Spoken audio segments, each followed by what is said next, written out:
পৃথিবীতে প্রত্যেকটা মানুষই স্বার্থের জন্য জীবনে আসে। যখন তার স্বার্থটা ফুরিয়ে যায় তখন সে জীবন থেকে চলে যায়। আসলে হচ্ছে মানুষ মাত্রই স্বার্থপর। আসসালামু আলাইকুম বন্ধুরা, কেমন আছেন?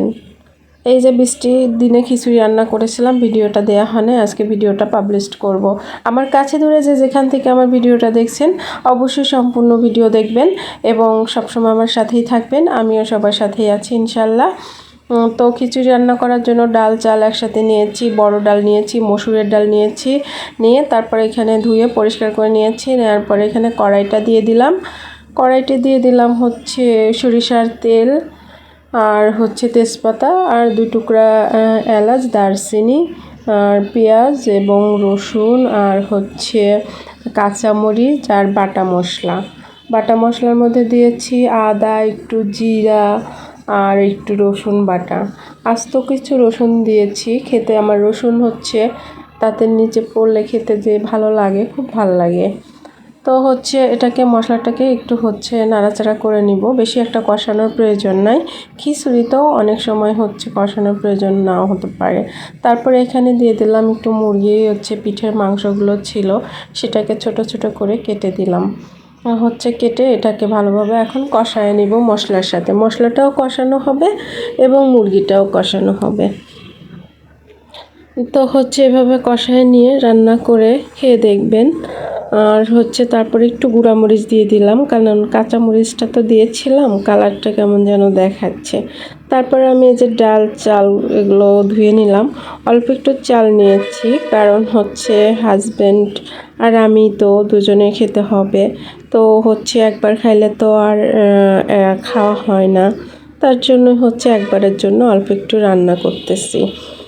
তো হচ্ছে সবাই আশা করি ভালো আছেন, সবার দিনকাল ভালোই যাচ্ছে আলহামদুলিল্লাহ, আমারও ভালোই আছি। মাঝখানে অনেকটা সমস্যা ছিল, ভিডিও দিতে পারিনি, যার কারণেই হচ্ছে অনেকটা গ্যাপ পড়ে গেছে আমার। তো ইনশাআল্লাহ সবাই পাশে থাকলে আবারও আমি গ্যাপটা ফিল আপ করে ফেলতে পারবো। আর এই যে এখন হচ্ছে চাল দেওয়ার পরে মাংসটার সাথে চালটাও কিছুক্ষণ ভাজা ভাজা করে নিলাম। ভাজা ভাজা করে নেওয়ার পরে তারপরে হচ্ছে এখানে পানিটা দিয়ে দিলাম চালটা ফোটার জন্য। খিচুড়িটা হচ্ছে আমি একদমও নরম করব না, একদম শক্ত করব না, এই কারণে সেই পরিমাণ পানিটা আমি দিয়ে দিলাম।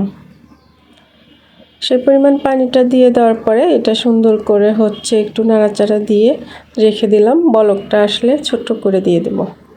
তো এই দেখেন একটু বলকটা এসে গেছে। এ পর্যায়ে আমি কি করব, ওই চুলাটা ছোট করে মিডিয়াম করে দিয়ে ঢাকনা দিয়ে ঢেকে রাখবো। চালটা কিন্তু এখনও ফোটে নাই, তো আমি যখন ঢাকনা দিয়ে ঢেকে রাখবো তখন কিন্তু চালটা সিদ্ধ হয়ে যাবে। এ পর্যায়ে দেখেন চালটা কিন্তু সিদ্ধ হয়ে গিয়েছে। তাই এ পর্যায়ে আমি আর একটু সরিষার তেল দিয়ে দিলাম।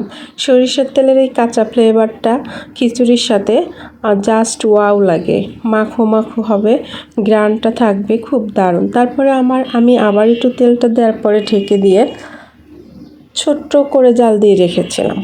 তো এটা জাল দিয়ে রাখার পরে এই যে খিচুড়িটা হয়ে গেছে। তো এটার সাথে একটা ডিম ভাজি হলে কেমন হয়, ভালোই হয় না? তো একটা ডিম ভাজি করে নিলাম। তো আজকের ভিডিও এই পর্যন্তই। আমার নেক্সট ভিডিও দেখার জন্য সবাইকে আমন্ত্রণ রইল। আমার খিচুড়ি রান্নাটা কেমন হলো কমেন্টে জানাবেন।